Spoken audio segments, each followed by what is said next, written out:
ስታር ዋይድ አዋርድ ሁለተኛው ዙር የሽልማት መርሃ ግብር ከለርፉል ኦርጋናይዘር እና አባይ ቴሌቪዥን በጋራ የሚያዘጋጁት ስታር ዋይድ አዋርድ መርሃ ግብር ከአምናው በተለየ በደመቀና በተዋበ መልኩ እየተዘጋጀ ይገኛል።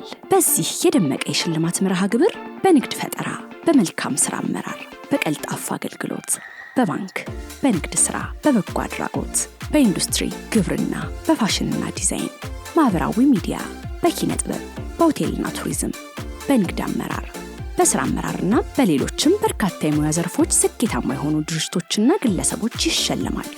ክብርና ምስጋናም ያገኛሉ። ስታር ዋይድ አዋርድ አባይ ቴሌቪዥንን ጨምሮ በበርካታ የመገናኛ ብዙሃን ሰፊ የሚዲያ ሽፋን የሚያገኝ ሲሆን በበርካታ የሶሻል ሚዲያ የመወያያ አጀንዳ ያገኛል። ለስኬታማዎች ክብር ሽልማት ከሚሰጠው ስታር ዋይድ አዋርድ ጋር አብሮ መስራት ኩራትም እራትም ነው። ስታር ዋይድ አዋርድ ጋር በአጋርነት ሲሰሩ በእጅጉ ያተርፋሉ። ምርትና አገልግሎቱን ከስታር ዋይድ አዋርድ ጋር በመስራት ያስተዋውቁ። አዘጋጅ ከለርፉል ኢቨንት ኦርጋናይዘር፣ ብቸኛው የሚዲያ አጋር፣ የኢትዮጵያ ምርጥ የሆነው አባይ ቴሌቪዥን።